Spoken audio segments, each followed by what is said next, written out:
Sorry. No control. Hello, good morning. I'm J. Samuel Combinido from the Advanced Science and Technology Institute from Advanced Science and Technology Institute, and I'd like to present on about quality control on observation from ASTI developed weather stations. And I'd like to talk to you about the history about the deployment of the weather stations in the Philippines. Way back in 2009, the Philippines was um, visited by Typhoon Katsana or Ondoy, and it brought a lot of rainfall, almost I think 600 millimeters in one day, and it prompted the government. The government realized that we don't have enough monitoring stations in the Philippines, so they told us to okay, you deploy several stations in the Philippines so that we can monitor the weather at every 10, 15 minutes or much higher resolution than that. And now that we have deployed around 1,800 sensors, now we are at another different problem, and that problem is to ensure that the quality of data that we share to the public, to the local government units, to the researchers, to the forecasters are correct. So this is a few of the weather stations that we deployed in the Philippines. So we have automated weather stations, automated rain gauges, water level monitoring sensors, in river systems, um, water level sensors with rain gauges, and of course we also have agrometeorological stations for agriculture um, purposes, applications, and much more. We have much more. And this is an example of the deployment that we did. So this is automatic rain gauges.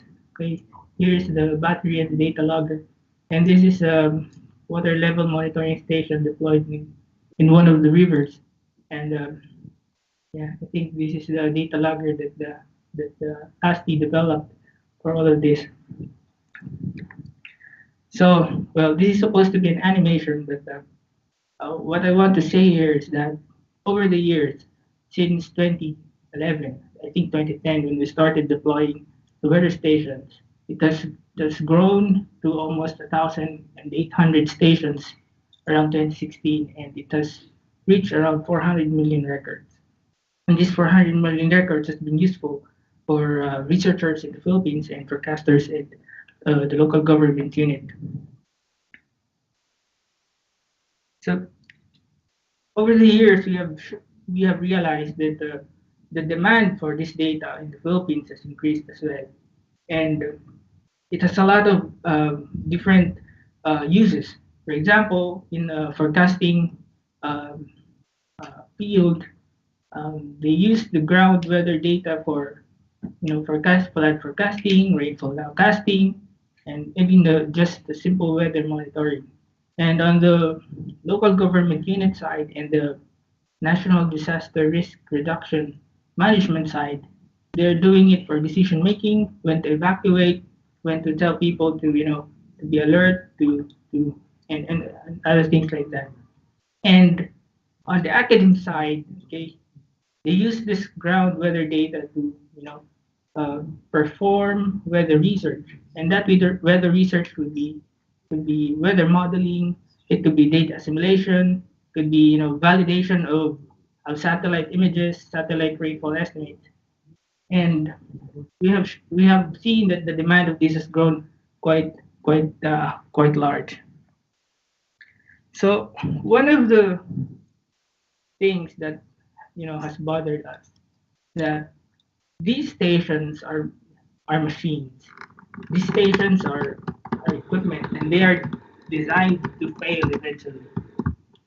And it is not far fetched. It is not far fetched that these stations will read will record some unusual data. And for example, this is one example of a report given by us by a user, Project NOAA, and they saw that there is around 50 50 millimeters of rain in 15 minutes. that doesn't happen in the Philippines. So the question is, do we want to share that kind of data? Do we want to share that data without even doing quality control on it?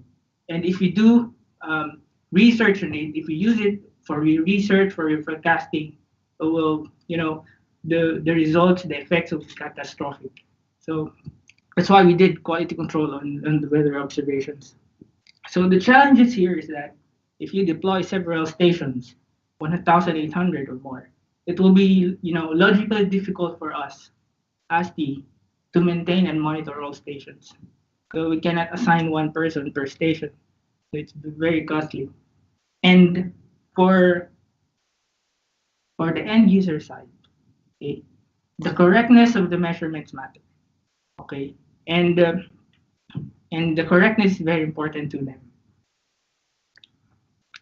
So the motivations of data quality control is that one of the main reasons why we do this is that is to make it easier for data users to identify suspicious and erroneous data and to highlight corrected values. Okay, one of it, and another one is to avoid the issuance of warnings or advisories based on anomalous data, minimize analysis and weather prediction errors, identify calibration, measurement, and communication errors, and possibly detect the deterioration and malfunction of the sensors. Okay, so this is what we did. So each measurement or each station of the data undergoes several steps of quality control.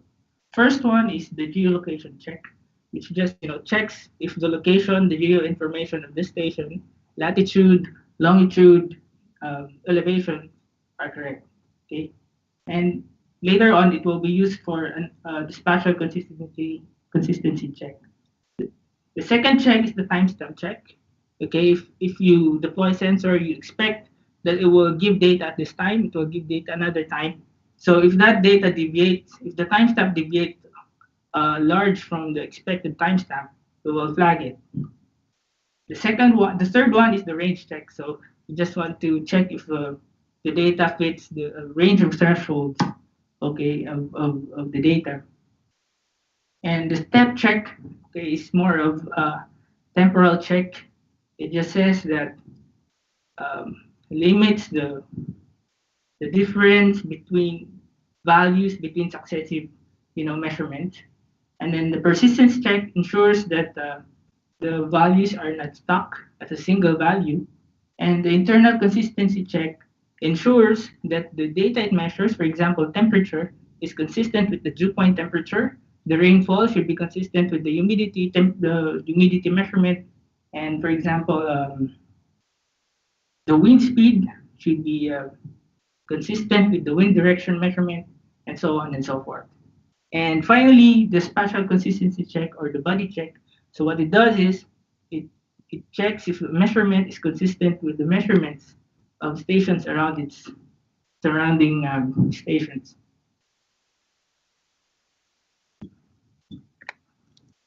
So yeah, the geolocation check will be used for spatial consistency check. And this map here is actually the adjacency network of your AWS station.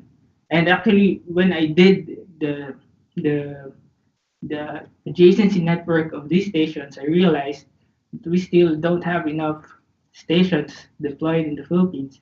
I think we have to deploy more. Yeah, still not enough. So this one is just the statistics of the failure rate of the measurements that of the stations. For example, for air pressure, we have 96 million observations of air pressure, and 8.15% of those failed the timestamp check. 2.73% failed the value check. 1.56 failed the step check. 0.12% failed the persistence check, and then 0.01 failed the spatial consistency, so on and so forth.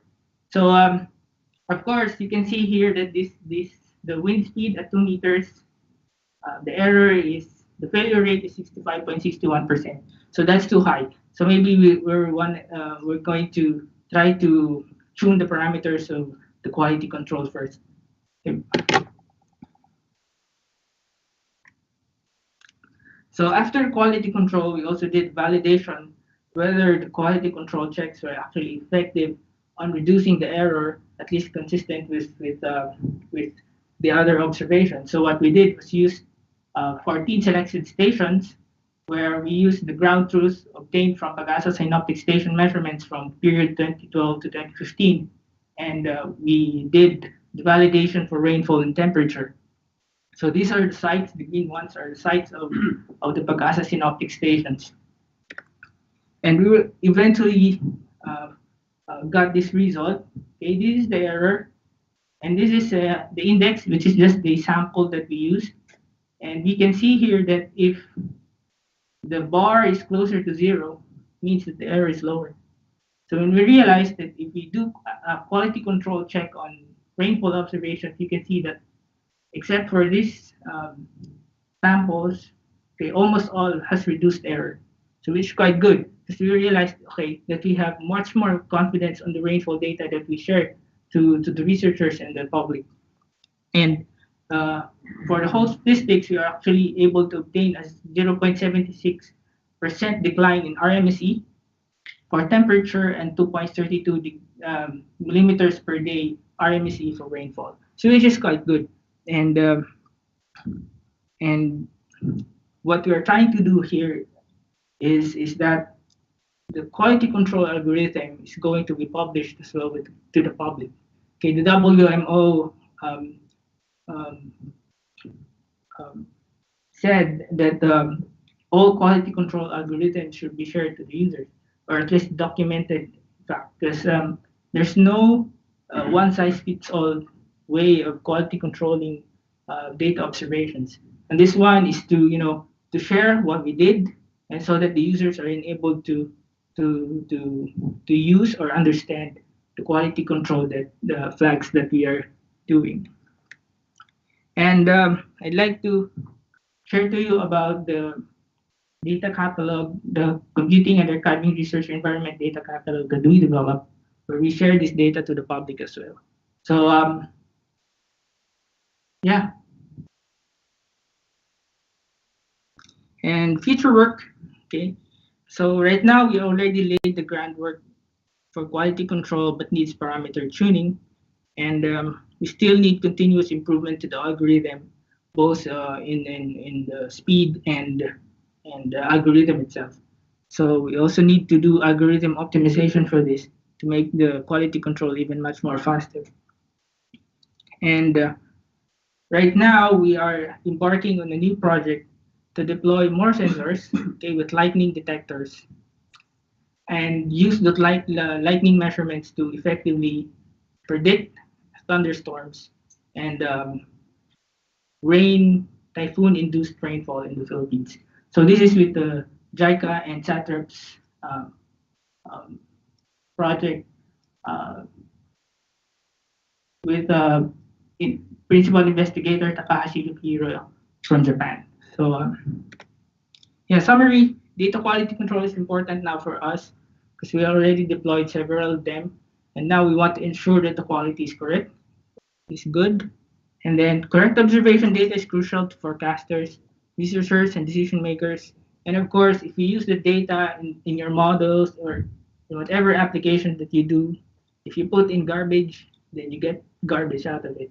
So I think that's it. Thank you for listening.